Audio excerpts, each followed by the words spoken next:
Good morning to all my friends and family, and welcome to Jem's 5am Club.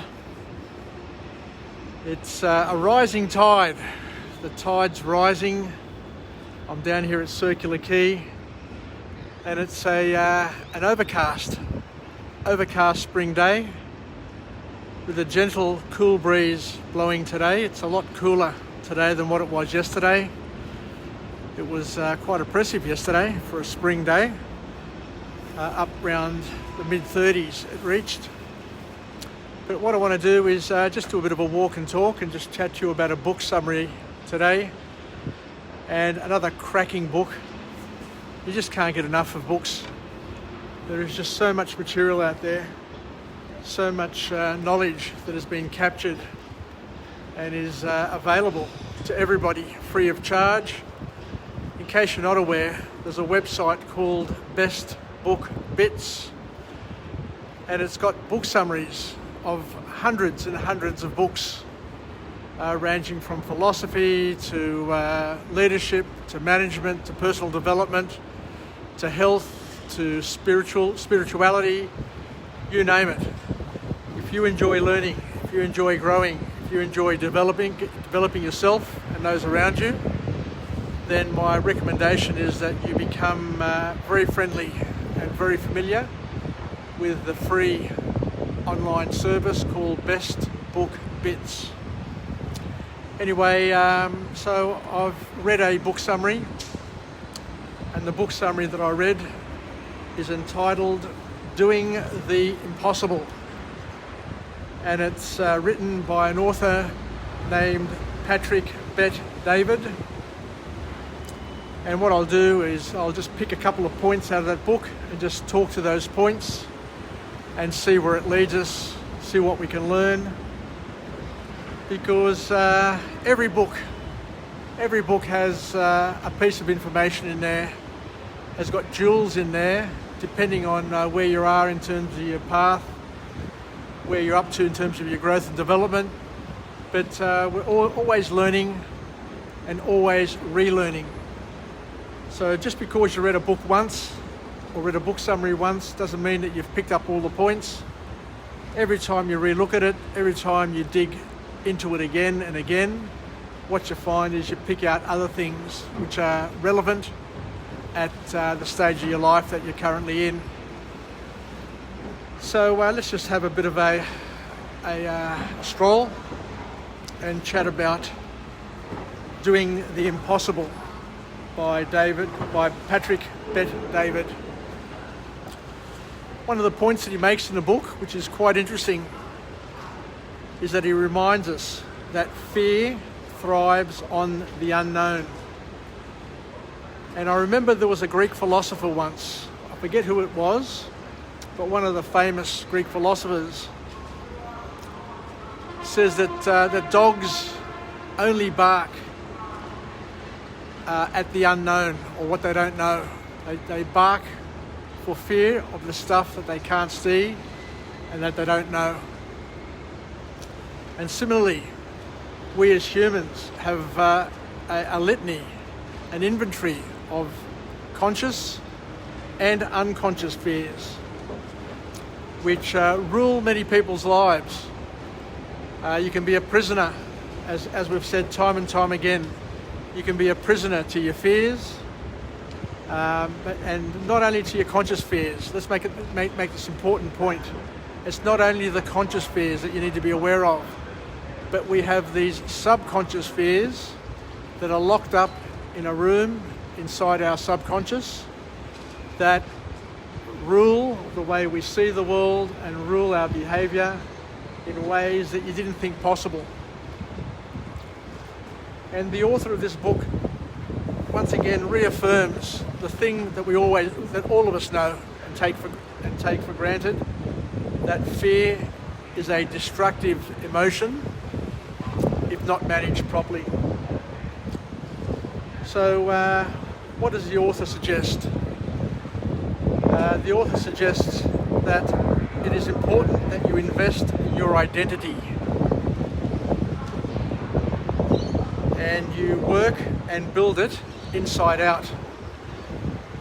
So we're drawn to the picture, to the stories that we have about ourselves and how we see ourselves. So what the author suggests is one of the key projects that we need to undertake in our lives is to build our identity, to redefine ourselves, to define ourselves, to shape that identity, and to make sure that that identity that we invest in and that we nurture and we build is something that is going to empower us and something that's going to be compelling and something that we're going to be proud of. There's always a temptation to allow other people to define our identity through their jokes, through their comments, through the way they treat us. But what is more important is the way we identify, the way we define ourselves. And a critical component to defining your identity inside out is to look at the circle of people that surround you. This has become a common theme in a number of books that I've read, where people talk about and insist on the importance of doing an audit of the circle of people that surround you. And the author suggests that you look at it as being your advisory board. The people that surround you, the people that you hang out with, your family, your friends, your parents, your uncles, your aunts, your grandparents, your school teachers, your workmates, all those people are part of an advisory board, but you need to be careful to not give too much weighting to people on your advisory board, to people who are not going to lift or boldly shape your identity in a way which is congruent and matches your goals and values. So your advisory board is people who are going to lift you up. So the rules that you use in terms of allowing people on your advisory board is they've got to be in a position and they've got to be capable and interested in lifting you up. They also need to be honest with you and be in a position and willing and able to challenge you, because it's only through people who challenge us, who invite us to grow, develop and better ourselves, that are going to make a positive contribution. You need to also be surrounded by people who inspire you, who bring out the best in us, people who we look up to, people who have done things, who have conquered their own challenges, and people who are basically living a congruent lifestyle, a lifestyle that is worthy of respect and honour, and who are doing things that you would like to also do someday. And you also need to have people on your advisory board who keep you accountable and don't let you off the hook.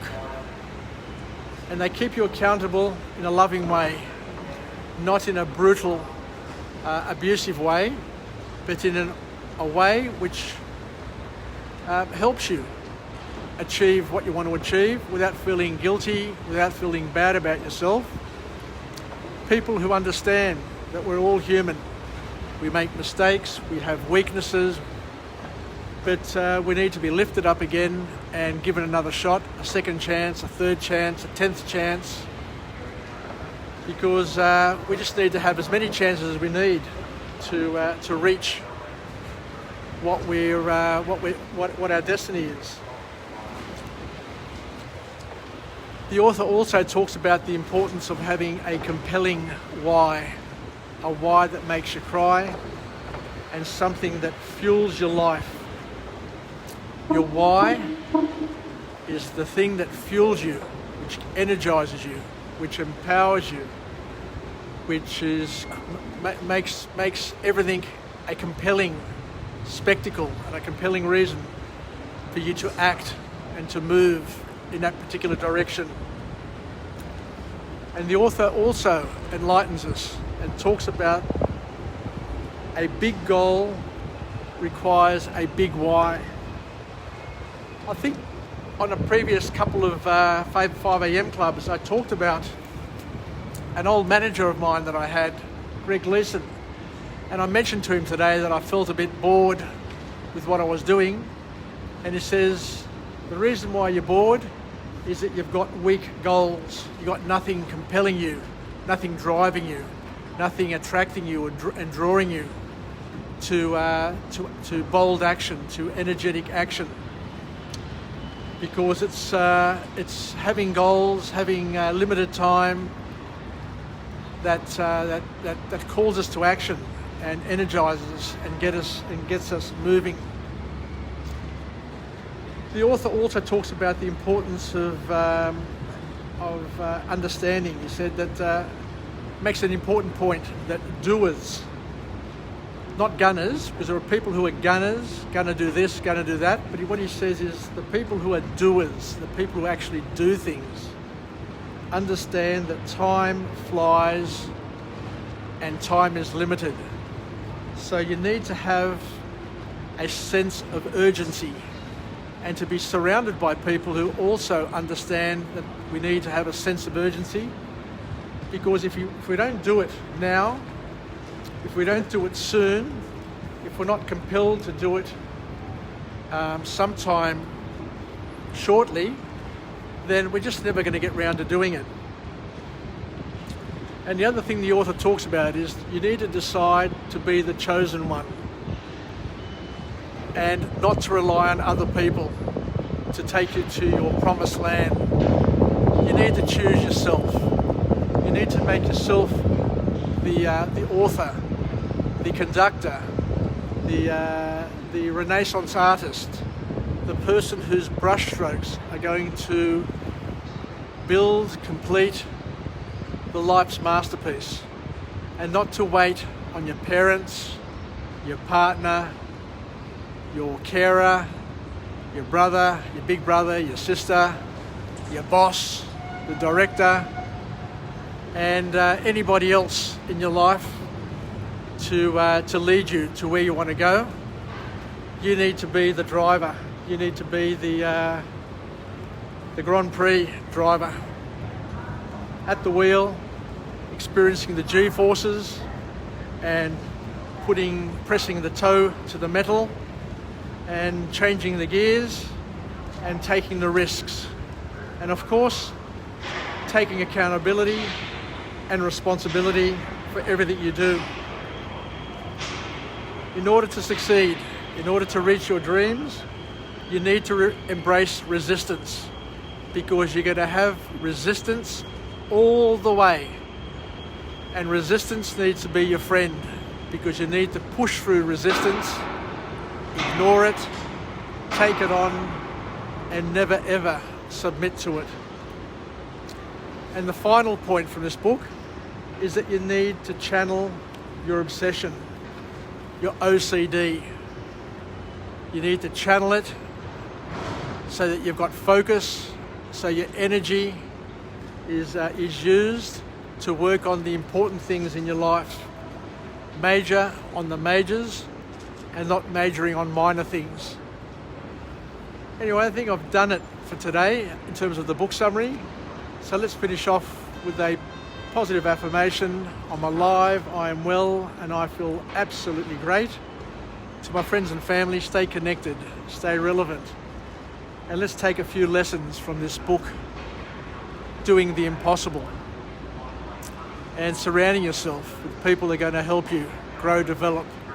Take accountability, make yourself the chosen one, and just push ahead and do whatever you need to do to reach your destiny, to paint your masterpiece, and to be the best person, the best example that you can possibly be, and to look back and say, I did it my way, and doxa tho Theo, glory to God. Take care, and I look to catch up with you again tomorrow at 5 a.m. on Jim's 5 a.m. Club from a different location, and hopefully with a different message, but a message that's going to help us get up, get off the couch, get out of the house, grow, develop, and become the best we could possibly be, and make the most of this awesome day that we've got available to us, because today is unique. What we don't do today, we'll never get to do, because today will never ever return. So thank you for joining me, and yasas from Jim. Until we chat again, sasagapao, I love you, tinatapume. Bye for now.